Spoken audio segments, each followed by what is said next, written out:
What's going on, Browns fans? Welcome to the Cleveland Pulse YouTube channel.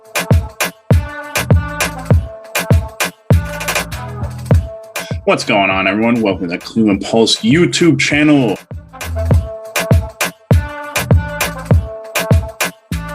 Guys, we're your Tuesday show. Every Tuesday of the NBA season, we're going to be here. We're going to be bringing you content. Watch the games and come check us out. Leave a comment.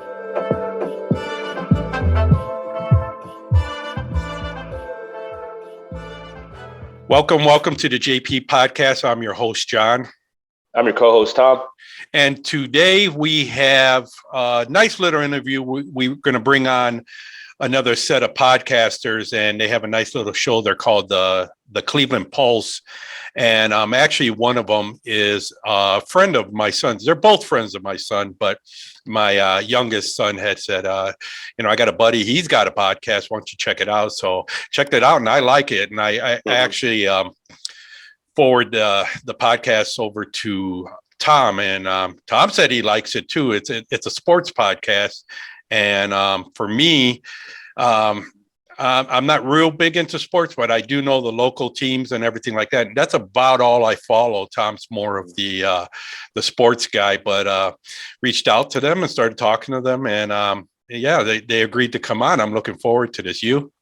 Oh yeah, and it's definitely something that's a little more relaxed. We get to talk some sports. We get to stay off some, get to be off a little bit on the lighter topics and have fun with some of the sports talk, which is right up my alley. All right, so let's get started.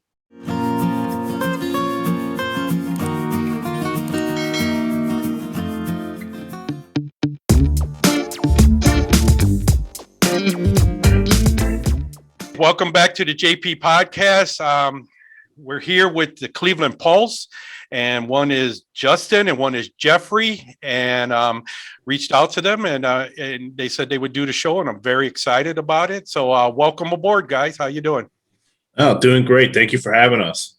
Yeah, doing really good. We're glad that we could connect with you through John. So we're glad to find other people in the community, the YouTube community. That's been one of our bigger goals. So we appreciate it. Yeah, it's awesome. It's awesome. When my son was telling me check you guys out, and I went on and I loved it. And right away I started texting you, and I was like, man, how do you do this and how do you do that? But I love everything you guys got going on. I became a subscriber, so and I stay updated with your guys' episodes. I appreciate all the fun facts. I enjoy the up to date. I mean, even to last night's. I mean, you guys are up to date on all the I'm a Cavs guy, so staying up on that basketball when you bring Logan on, I believe, and and go over the Cavs stuff. I sit down and watch. I'm one of those guys. So we appreciate that. Let's get started at the beginning. How did you guys get started in this? So it was really early on in COVID when COVID sidelined us from going to college. We were sent back during spring break, and they told us that, we would do the rest of our semester there through virtual school and everything. So for me, I had the idea that, I'm a journalist. I'm going, for my major in journalism and everything. So one avenue that I thought was going to be a ideal route for me was to start a YouTube channel and, record on stuff like Cleveland sports. I'm very passionate about Cleveland sports. Obviously, if you guys have watched some of our stuff, me and Jeff, very passionate. And for me, obviously, I needed someone. I thought it was needed that I have someone with me that has differing opinions on a lot of the things that I talk about. And Jeff was the first person that came into mind, and I asked him first and he accepted. And we did a lot of preliminary stuff, and I'll let Jeff explain how we got to where we are now. But yeah, it was in that hectic period of time of COVID, and it was an idea that I thought would work out well, and it has so far. Nice. Yes, it's a similar story. We John and I tend to be the opposite as when it comes to just basic little things, and it kind of works. It's one of those things that you find that balance. So I can understand that. Yeah, I could definitely echo everything Justin just said. I think that it was something that we subconsciously developed when we were younger, especially in high school. Like I was saying before, Justin hopped on, in the sense that we would always talk about sports, but we knew that we had differing opinions, but there was enough, common ground for us to really have good conversations, which wasn't the case for a lot of people I felt like I talked sports with, that weren't some of my better friends. But we, being, for our age, like I'm sure you guys remember too, like we remember when ESP, like even 5 years ago, ESPN Sports Center, totally different. Now it's like all these talking heads and, talk show hosts, and they're there for bumper sticker slogans. And it's really like, how much can you get in 30 or 45 seconds? And they're really just like screaming at each other. And with technology moving along in that sense, and how if you follow a certain, sector of sports, whether it be the Cleveland area, you could go on YouTube and find personalities who are probably talking in a more interesting and intelligent manner rather than just screaming at each other on TV. And you get a more specialized niche with the Cleveland sports. So that was really our driving force, was to move away from, the traditional style media. Was it hard when you guys first got started agreeing, or how you were going to set it up? Were there episodes like we have 3 really long, good episodes with no sound? Did you run into problems like that? Yeah, there were definitely recording issues. We didn't use Zoom to start. We used a lot of different things. I think Clean Feed was one of the starting things that we tried to use as a recording. Then we were posting on my YouTube channel where I did gaming stuff. I was trying to do a lot of like different, kind of pop culture related things on my YouTube channel. And then the thing I was trying to allude to earlier was that, Jeff has really taken on a huge role in terms of making our new YouTube channel, our Twitter page, just a lot of our social media stuff, and having it kind of be specialized in just our content that we put out. So yeah, we struggled early on, and moving forward from that point on, Jeff, correct me if I'm wrong, it's almost 8 months now, I feel like, that we've moved on from putting stuff on my channel to now putting stuff on the Cleveland Pulse. Yeah, it's we created the Cleveland Pulse YouTube channel January 1st, which is interesting. Okay. That was kind of like a happy accident. So it's been, 10 full months, basically. I don't know if we posted right away on it, though. You're right. Right. But we definitely started off having interest. Like we would tweet out like 9 different links, like Spotify, Apple Music, like just these off-brand, like only podcast. We were audio only for a while. I mean, for a good while, we were like the first 15 episodes, we were audio only. And just seeing the brand transformation over the past, 18 months, starting on Justin's channel, going to our channel, we're totally different from when we started. We really don't even upload podcast episodes anymore. We just call them, YouTube videos or YouTube episodes. Yeah. So we've kind of gotten away from some of the podcast stuff that when we realized we were doing that, I heard this one time when somebody said, you look at your YouTube videos and you could say that's your worst YouTube video for right now. Like you might have one that's worse, even though, we would have one with like 7 views. And then we did a reaction right after the Browns played the Raiders, and it got like 1,000 views. And we were like, wow, this is really working. And we looked at the comments. It was all Raiders fans. There was not one Browns fan in the comments. So we were like, okay, like we might have something here. We saw going viral on YouTube, and we were like, that just clicked with us right away. Right. Did you guys play sports in high school? Is that what got you into the sports thing? If I'm asking that right, you know what I mean? Well, yeah, we've played sports in high school. Jeff and I, we first met playing freshman basketball together. We made the freshman basketball team at Ed's together. We did not go on to play basketball for the rest of our careers at St. Ed's. I went and played football, and Jeff went and played baseball. And yeah, I think I feel like that's how it always starts, is that love for playing the game. And then once you kind of get out of it, Jeff went on and played college baseball, which was amazing. And I was going to go play college football, but decided against it. And I feel like that disconnect, that once you stop playing the game, there's like a weird kind of period of time where you go like, man, I miss it so much, but I know I can't go back and play. So you go into the next best thing and you commentate on it. So I feel like that's how it came about. Nice. So one of my questions too is for both of you, but Justin, you said you're in a journalism program or Yep. classes. That's something I also pursued in the beginning. Same way I started, I thought I would go to college, and it's just didn't work out for me. But I did start the broadcasting and journalism route. Is that something that's always been there? I remember even when I was younger, and I would see the sports shows or watch the Channel 5, Channel 8's sports. I would be set up to watch the sports part. Is that something you've always been a part of?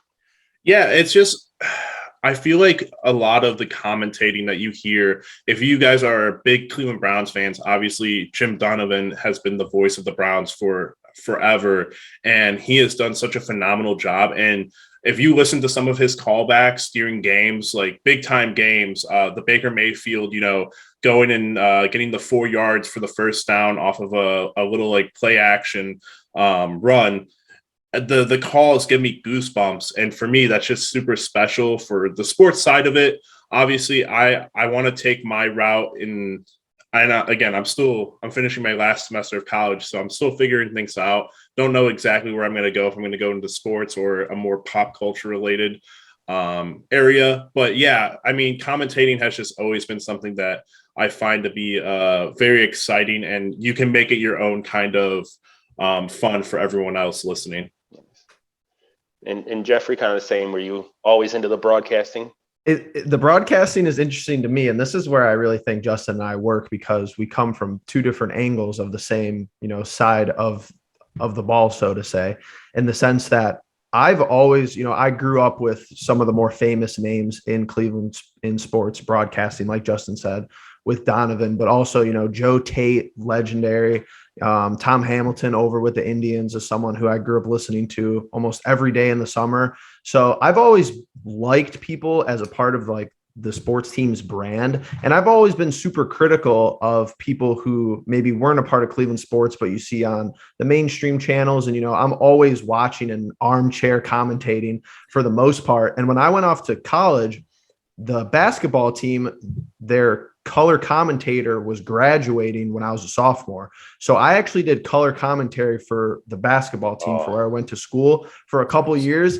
And we would do the men's game and the women's game back to back. And we'd be in the gym for like 7 or 8 hours. And I wouldn't even know what to say by the end of it. And I'd be like, wow, I probably should stop throwing people under the bus, because it's difficult. It seems so easy until you do it. And then it's until you have to talk for 7 hours. Then it's really hard. Yeah. All right. Any other questions on the podcasting aspect, John? For me, yeah, I wanted to know. You said you're just on YouTube. You're not on any other platforms.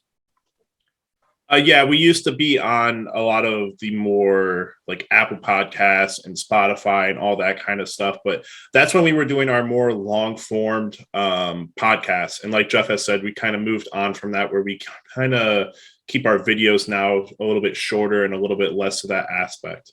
Okay. Yeah. Tom and I was talking before you guys got on, and, we were talking about your show, and he's telling me everything you guys were saying and everything like that.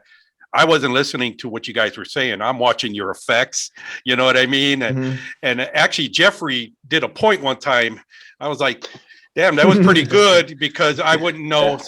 I got to practice on that. You know what I mean? So I really liked your whole setup, everything like that. To me, it's really professional. And, I've thrown a couple questions at him. I have to learn a couple things, but you learn as you go along. But you find yourself getting in. Have you had any trouble with YouTube, any strikes or anything like that? That's more to Jeff's point. So yeah, like Justin said, only on YouTube. We are over on Twitter, and that stemmed from one of my other buddies who had a YouTube channel for a long time in the gaming aspect of it. And for like 8 or 9 years, he's ran his own stuff. And we were, like I said, tweeting like 9 links, and he just looked at me one day and he was like, "You guys are doing too much." And that's all he said. And I realized that we had to scale it back and really focus on a certain area. But yeah, we're over on YouTube, and what I find is that if you include stuff from other YouTube videos, they'll give you like a warning where your video can't be monetized, but you can still upload it. So we've never had any official strikes as far as the community guidelines, just those pop-up warnings. But like you said, the editing is, the more you do it, the better you get at it. And with thumbnails and everything like that, it's definitely a work in and process for the most part. Yeah, I hear you, because we're right now we're advertising through Facebook, and apparently one got out to some guy's inbox. Now I have no control of that, and he got all mad and everything. And Tom and I were talking about it. I'm like, it wasn't me. You know what I mean? I didn't send it to your inbox. That's through them, because you actually pay for that. And just it was like, come on, quit being a tough guy on the internet here. You know what I mean? So. Tom, you got any questions? Keep going. Well, I'm ready for the meat of the conversation. I mean, we're on the second day that OBJ doesn't show up to practice, or not doesn't show up, is told not to come to practice. So how's your feelings about that? Where do you think that situation stands right now? Yeah, Jeff and I have been obviously texting and DM, and we don't have our typical preview for the Cincinnati game until Friday because of the injury reports and all that. And so currently we're just texting and DMing each other. But yeah, it's a tough topic. Obviously, something that I think a lot of fans have just thought we were past since 2020, since the hiring of Kevin Stefanski and Andrew Berry. Just kind of this nonsense of egos kind of getting in the way of what needs to be done for this football team to succeed. And to be fair to Odell Beckham Jr., I don't know how much of a part he has in the actual, release of that video, and, certain people like LeBron James and Damian Lillard tweeting to like free OBJ and all that. But, as someone who wanted things to work out as best they could with Odell being here, it's just clear to see that last year when he went out, Baker played a lot better. And at the end of the day, Baker's the quarterback, and he's the one throwing the ball and getting the calls from the sideline, and he's the one that you got to roll with. And if Odell's, if he's not going to take a part in, what's happening with his dad, or, even say anything, he hasn't spoken since the events happened, which, there's not a lot he can say, but it's just we've been put in a pretty particular position with him. I agree. And I think that it doesn't necessarily say anything other than just endorsing it. Not necessarily endorsing it, but okaying it. You know what I mean? That's just saying, all you have to say is, my dad's a passionate man and he speaks, whatever you need to say, your lawyer can write up. But yeah, there's just, to not say anything means this is how he kind of orchestrated it. Not that I know anything. That's how I feel. Right. Mm-hmm. Jeff, I think we had the idea of maybe talking about this as a separate thing. We try to keep it a little bit more on the professional side. So obviously we haven't voiced our opinions to the world, but this can be it right here. So I'm interested to hear what Jeff has to say. Well, I think that we agree here for the most part, me and Justin, because as we stated earlier, we're not, we could go on, we could open up Zoom and we could sit down and hit record. And for 7 or 8 minutes, we could say this outlandish stuff about OBJ. We could say this outlandish stuff about Baker Mayfield. It's a locker room problem, which I personally think it could be, but that's a lot of the issue with this type of situation is the moving parts and how it's going to take you about 30 to 45 minutes to really dive into the root of this issue. And we don't even have all the information. Imagine, people talking to OBJ's camp, Andrew Berry, the general manager, talking to the guy's representation who he didn't even make that move. John Dorsey made the move to get Odell Beckham Jr. Andrew Berry really had no ties with the guy besides the fact that he was on the roster.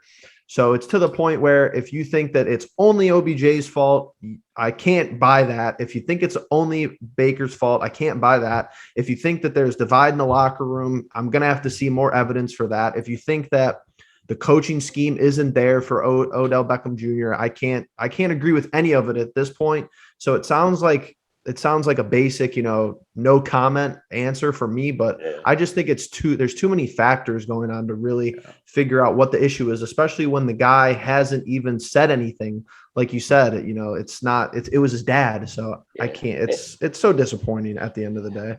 Yeah. And to piggyback on that, I think everything you said was spot exactly how I felt. The 20, I think it's 25% all the way, 25% Odell, 25% Baker, 25% injuries. I mean, there's injuries that were true. Our quarterback has a shoulder sling on. There's, I mean, the guy he's thrown to hasn't played a full season. So it's injuries. And then also, the scheme, this the second time that Savansky's had a number one wide receiver who hasn't really been happy with the scheme, which that's just not how his is. His system doesn't run a number one receiver. They run multiple receivers. But we all basically agree on that, which I think that's most people's standpoint, that if you laid it out like that, they would agree with that. But if you go on Twitter for like 5 minutes, it's like the city of like the river's on fire or something. It's like, it's either you hate OBJ, you hate Baker, or everybody's wrong. Yep. And I'm like, well, okay, it's not really like that. Like, so we've gotten to this point in social media, and the hounds that sit in Berea and ask questions, it's really to the point where you better have some crazy hot take about the situation, or you're not doing your job, or you're not a real fan, or I'm not watching games the rest of the year. Like, nobody, the vast majority of people, and I feel like this is a lot in real life too, a lot of people are in the middle, but it just is the people on the outskirts of both sides that make it look like this, very simple issue, and it's definitely not. Oh yeah, definitely not. Go ahead. I'm sorry, Justin. No, I was just going to make a point to that. It's like, it's so right about like, we talk about it so often about like hopping on Twitter after a loss. It's like, it's the whole world is like burning, the clouds are falling down on top of you and everything. And, yesterday I was on Twitter, and I don't know if you guys know, obviously I think Jeff has some stuff from them, GV Art, the clothes store that's Cleveland based and everything. They put out a general tweet criticizing the media at large, saying that like they feed off of like having headlines and such, like negative headlines and everything, and a couple of like media reporters went after them, and it turned into like a whole thing. I'm like, this is just so absurd. Like, this is something that like I thought we were past and like we were over and done with, and to have it just like be going on with like professional people who like they're grown-ups, and they should be handling their personalities online as such, being grown-ups and not like throwing outlandish things out there and slander at one another. But it's just crazy how passionate people are about their sports and what lengths they're willing to take some things. And it's interesting to see when people comment, like you say, outlandish things when they're not, there's so many factors into professional sports. We haven't even touched the money subject. So, if you cut him, you're still paying him $8 million the rest of the year. No one else is going to pick up. That's not like he's going to go on waiver wires, and it starts from the worst to the best. So it's not like he's going to be jumping to go to Jacksonville when they pick him up have to pay the $8 million. Well, the money thing is actually super complicated, and you make that point, but I think me and Jeff have exchanged a couple of tweets from different insiders and such, saying that if the Browns were somehow to release Odell and he's picked up on waivers by, I think the two teams rumored right now are the Saints and the Raiders, that the Browns would be off the hook for having to pay him a certain amount of money, which I think is something that, in the long run, you're excusing him from practices, which basically means you're not going to let him play. You should just cut him so he can go play somewhere else, be successful somewhere else. I hope that's the case, that, he goes on, we're successful, he's successful, and that's that. It just, some things don't work out, and that's fine. But it is very complicated. And Jeff and I are very big into the whole free agency and how money is spent. One of our biggest conversations has always been the Baker Mayfield contract, and how that will affect the team moving forward. But we're paying a lot of money to these wide receivers, and Odell is, at the top of that list. Oh yeah. And with that, just piggybacking onto that contract talk, going into the Baker Mayfield thing, I've still, even before this past year started, I still feel like, just my opinion, he could take a heavy bonus incentive contract and be a team player, especially because in his position, he just needs to be a top 15 to a top 10 quarterback. He doesn't need to be a top 5. That's not what this offense needs. So I think that it'll show a lot. And I just have a feeling he will do that if they decide to keep him or not. how do you feel that that'll play out this offseason? Well, even Jeff and I have said, like, now we're at like a turning point with this whole situation. Obviously last year without Odell, he was phenomenal through 8 games and to the playoffs and everything. And so you're hoping that a similar outcome happens, but we have to remember that he's hurt. And there's a lot of moving pieces right now. For me, I'm more of the, I guess, emotional person when it comes to this contract talk, in the sense that I put more of my emotion and feeling into the conversation than, you know, thinking about it rationally like I do, or like I try to do for most things. I'm willing to pay Baker because I've seen him succeed in the past. Ever since you've brought Odell in, it's been the opposite of that. And who knows, maybe moving forward, we'll get the positive side of him back. But if the Browns believe he's the guy, and if Baker's willing to, you know, take a note from Tom Brady, who, you know, has won multiple Super Bowls and, you know, has taken that pay cut, I would hope the same thing. I would hope that he's willing to take the pay cut, but at the end of the day, he is playing the most important position in the game. And, you know, it's just the money that comes with playing that position.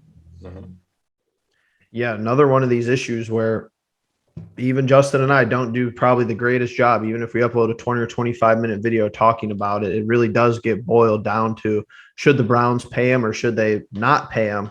Which, once again, you know, that sounds nice to put on a headline, but that's not really the issue, especially with everything going on in the NFL. You have the cap space going up. You have these quarterbacks signing huge deals, like Justin alluded to. Patrick Mahomes, you know, $45 million a year. Josh Allen, this most recent offseason, with $43 million a year. So and the evidence to me from the front office is that you saw the Nick Chubb extension get done this offseason, which for Nick's position and the role that he plays in this team, he definitely could have got more money probably somewhere else. So I think that is the evidence where if Baker's camp really wanted to take something highly incentivized and even more team friendly, you know, let's say even closer to the $30 million range instead of upper 30s to 40, I think that deal would have got done. So that leads me to believe that he was betting on himself this season. It's unfortunate that he got injured. It's super unfortunate how he got injured based on, you know, what they do teach quarterbacks to do in the open field. They teach you to slide. When you throw an interception, they teach you not to tackle. So, I mean, you can't blame him for being injured, but that's part of the sport. And that's another part of the issue that he wasn't foreseeing. His camp wasn't looking, you know, they didn't project that going into the year that he was going to get hurt and it might potentially, you know, hinder his play. But I think that he's going to be wanting closer to that $40 million mark, which is definitely murky waters, at least for me. Yeah. And I definitely could see that. And maybe 40 million with the bonuses, and it looks like 40 million, but he really only gets paid the 30. You know how they laden those contracts with a bunch of little side notes and side monies, and he can get all the bonuses he wants. I'm cool with that. That doesn't necessarily hit hard. So, John, got anything? Yeah, I got a couple things. You had mentioned you were watching. You guys were bringing on a guy for the Cavs. I'm sorry I didn't watch the last episodes. I should have before we got you guys on. But you got a Cavs guy now who's going to be covering that. Yeah, so we brought in Logan LeDuc, another one of our high school buddies who he's also a journalism major. He graduated and has been doing a lot of stuff outside already for work and such. And he's just a super passionate basketball fan. He commentated for, you know, after he graduated for the Eds basketball team for a little bit. And Jeff was so phenomenal about going out and, you know, the Cavs season was about to start up again. We do have a little area of, you know, we've put out so many videos in the past year about the Browns and very little about the Indians/Guardians and now the Cavs, that, you know, we wanted to bring in a third person who kind of specializes in that area. And, you know, Jeff's, you know, super well-rounded, and I like to think that I'm a little well-rounded in terms of being able to talk basketball, but Jeff's kind of our basketball Indians guy, and I'm more about the Browns than anything. And Logan's kind of our primary basketball guy now. Nice. Yeah, Tom, that's why I brought Tom on. He brings this part of the show, the sports and all that. So, so that way our show, we can cover, pretty much anything. He also does other things. What are your future plans with the show? Just keep going the way you're going and build on it, or are you guys coming up with some bigger, better plans? Jeff's the one who's got the ideas rolling. Obviously, I'm still trying to finish off my last semester. I got a lot of moving parts going on around me where I'm living and everything, and just dealing with a lot of the COVID aspects of being back on campus for the first time in about a year and a half now. So Jeff has been phenomenal, and I'll let him take over this question. All right. Yeah, we definitely were looking to expand, especially with bringing Logan on. And we knew that he was somebody who he actually had his own podcast, and you see it a lot. It's not to blame for people who try to start stuff and it doesn't work out, or they just don't have the time to fit it into their schedule, but he was doing it solo. So that was something me and Justin realized, that he did this podcast around the Cavs only. And he couldn't, that was something that fizzled out for him, but we knew that he was passionate about the team. We knew he was passionate about the game of basketball. So it was one of those things where that's why I think having a second person is really helpful, mostly the accountability aspect. So bringing on somebody else, we have a nice schedule with him, and he's basically our Cavs insider. Not to be mean toward the Cavs, because they have proven us wrong, I think, through 9 games. But Justin and I were like, okay, the Browns are, of course, we have high expectations for the Browns, so we're going to have to be putting most of our time and effort into them. Of course, they've been disappointing, and we were like, we're going to need someone to watch every single Cavs game, which we knew Logan was going to do. But at this rate, Justin and I basically watch all the games anyway, too, because of how fun they are to watch. So we've thought about bringing other people on, analysts and things like that, where they might just pop into the Zoom and talk for like 90 seconds or 2 minutes, and then they'd pop off, just trying to get closer to that, higher level of production stuff that you see on, the mainstream network without, the rest of the mainstream vibes is really something that we're looking forward to. That's pretty cool. And you guys said you have been able to catch almost every Cavs game, huh? Yeah, for the most part. I've probably seen like 5 games. And this is I grew up fun. Oh yeah. And I grew up, that was it. I grew up in a Browns household, and everybody was a Browns fan and not too many Cavs fans. And I'd be in the room by myself watching the Cavs games at night. And I've done that since I can remember. I've been a Cavs diehard. And this year, I think what it does show is that they are definitely building something. It's obviously a work in progress, but you can see that there's structure and that there's actual basketball being played. I love their speed. I think I was expecting a little more rim blocking. I was expecting a little more rim protection with Allen and Mobley and Markkanen, and not Kevin Love, but not necessarily for the rim protection part of it. But as far as the pace, the actual play style, I think they're actually starting to click. And that's not saying they're going to be a 2 or 3 seed in the East. That's saying let's look for between 5 and 8 seed. I'm cool with.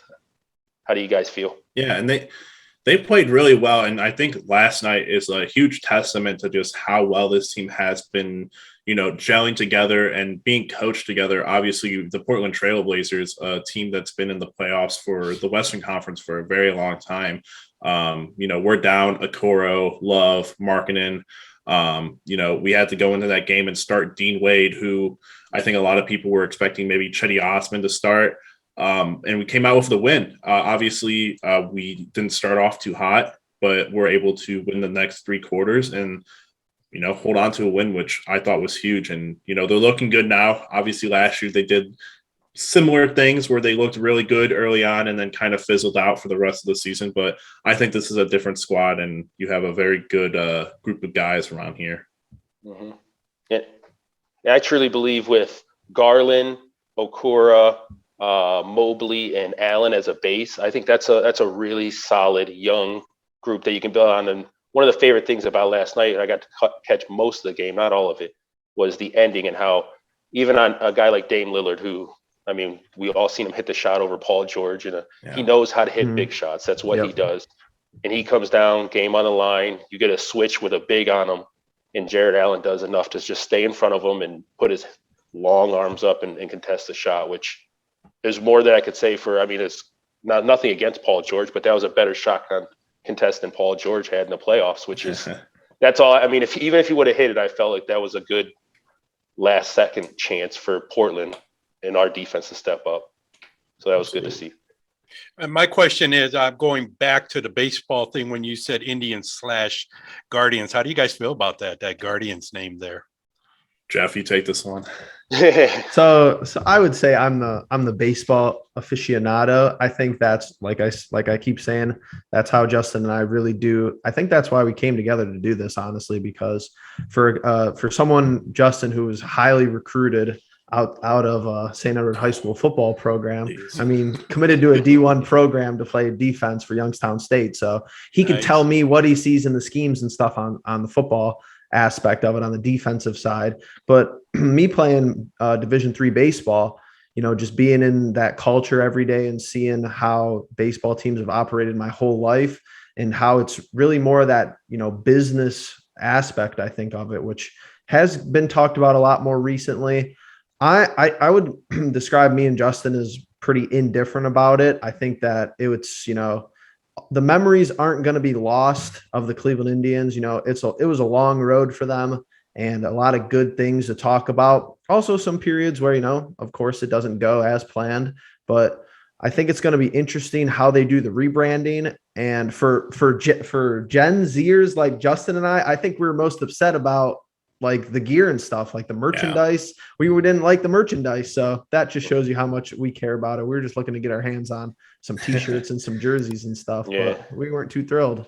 Yeah. I know, Justin, if you played football around the time my sons were there, you got a state championship ring, do you?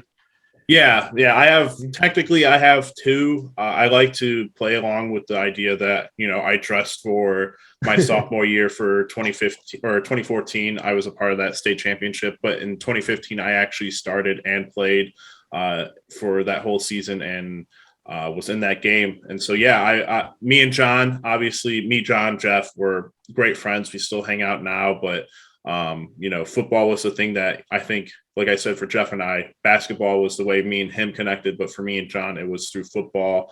And, 2 days really do get you really close to one another when you're suffering through that kind of pain. So, nice. It was a hell of a time. Yeah, that was exciting times. How about you, Jeffrey? Did the baseball team win at all at the state championship? We did not when I was there. We were at some district championships.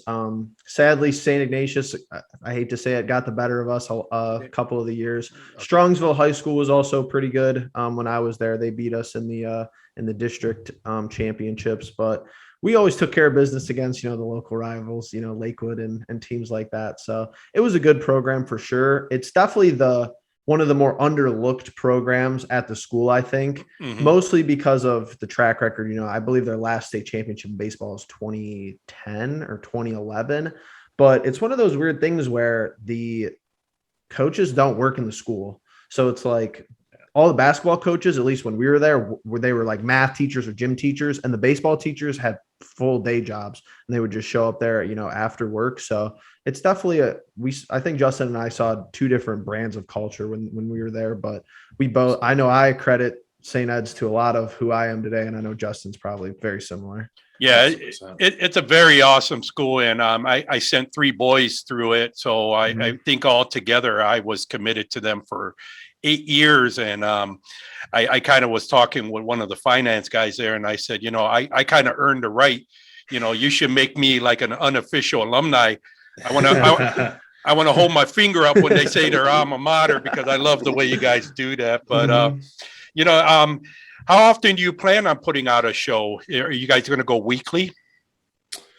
So we usually keep it to 3 videos, I think, weekly now. So usually we'll have a recap of the Browns game, followed by the Cleveland or the Cavaliers videos, and then a preview. And then we try our best. We were going to, record a video if anything happened at the trade deadline for the Browns.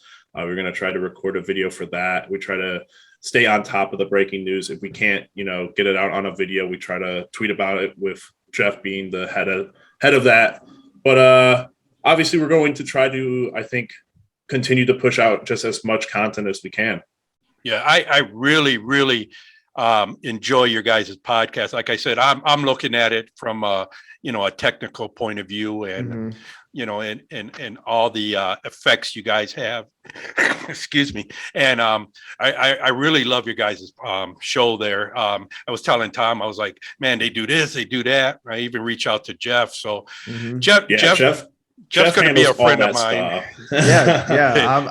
I love talking about stuff like that. And that's a great point too. Like, for someone who I just consume so much content like on a day-to-day basis, but until you actually like sit down and do this, sit down and edit, you don't really understand like how just important stuff is like that, and how it's like, okay, you see like the effects and the edits totally differently when you've been struggling to try to do something like that. And that just shows, how much of a hold some of these bigger companies still have. Like ESPN has like a whole department working on like the graphics that scroll across the bottom, and like I'm sitting there for 20 minutes trying to make a thumbnail of Jared Allen standing there, and it's like, okay, well, I don't know. And the content, it's like they could just go and hire anyone they want, really, and just here's your own show, here's this and that. And Justin and I are struggling to put out 3 videos a week, but we got it down to a pretty good science. And it's one of those things where we would put out, we were like, okay, let's just do one video, make it really good, real nice, try to make everything perfect. For what we do, that just didn't work. I feel like for like podcasts and stuff, if you're consistent with it, or if that's like the only thing you do, people really like the weekly stuff, or, they know when it's coming out, but we don't have really a strict schedule. So, we would spend all this time on one video, and it might be longer. And then it would be like, okay, it didn't get the results that we wanted. And then the next week there'd be breaking news. Like, we're very news cycle oriented. If it's the draft, if it's free agency, if it's a big trade, it's like we could do anything and upload a video and it's going to do good just because of YouTube's algorithm and people searching that in the search bar. But it's like when we started doing 3 or 2 or more a week, we were like, okay, this video isn't as good as probably, our tippity top standards. Let's just upload it. And people are like, okay, this is more consistent content. People that have become, hyper consumers sitting at home through COVID, like seeing, 2 or 3 uploads a week. So we've seen better results that way. Yeah. Go ahead. And it's definitely interesting to see the dynamic, because the way you guys handle the questions, it's just such a familiar feel. It seems like we're looking, even though you're younger, we're looking at what you guys have done in the year, because John handles all that for us. John's the thing that he does is sets up the meetings. When we have guests and everything. So scheduling's a very, you guys know, trying to get people together just to do 40 minutes to sit down it's tough. So that's what we have. John does all our thumbnails. He's our guy who does everything. So you and John might have a connection there, because I got life. You know how it goes. Yeah, well, we're definitely going to be texting a lot more, because we actually plan on having him on. We got a show coming up, and we're trying to schedule it so that he can show up too. Like I said, my son was like, "Oh, my buddy wants to come on and everything," and I wasn't mean about it. I was like, "Well, what does he do?" And he was like, "Oh, he has a podcast." So then that's when I was like, "Oh yeah, definitely he can come on," But I like your guys' setup is sick. I like your guys' in-person setup, which I'm cool with the Zoom. I mean, that's our bread and butter too. But because that was something that we talked about, we were like, okay, it's COVID-1, so our options weren't limited. But we were like, okay. And Justin has a good setup over there. Like between playing video games and just having his personal PC, like he has good tech over there to do stuff like this.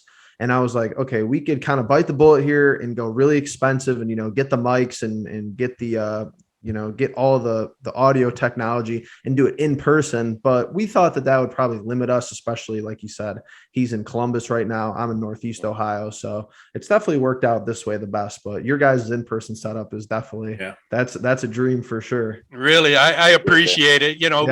We want to spend more money, everything costs money, but we'll wait to see how big we get, and then, we'll add in more as we go along. Right now, my big dream is this Zoom this Zoom podcast, I call it, learning how to do that. And, I was asking you questions, of course, and learning all that, it's just a learning curve. But I wanted to find out, how can people reach you? What are the different places they can reach out to you if they need to, ask a question or anything? Jeff, that's all you, buddy. Yeah, so we have optimized we're so good at optimization. If you just go into YouTube and type in the Cleveland Pulse, I promise it will be the first one that pops up. We're over at Twitter at Pulse Cleveland. So not the at we wanted, it was definitely taken before we got on it. So it's at Pulse Cleveland for our Twitter. Have almost 900 followers over there. We like interacting with people, and we've met a lot of people in the Cleveland sports community that we did not think we were going to meet. And that's really a big reason why we started this. And, we're two buddies. We like talking about sports. We like talking about Cleveland sports, but we wanted to connect people who thought like us and who disagreed with us in the community. So that's really good. Our email's Cleveland Pulse Podcast @gmail.com. If you got any questions that way, just like to throw that out there. Yeah, I'll be putting all that up, and like I said before we started, I'm going to be putting all your information up and everything, and hopefully get it to scroll along the bottom there. Mm-hmm. But I just wanted to tell you too, I really, really appreciate it. This is our first podcast collaboration, and I was very excited about this one here. I was making sure Tom got up because he works nights, you know what I mean? So I was texting him like, you awake, let's go, but I appreciate it. I wish you guys all the best,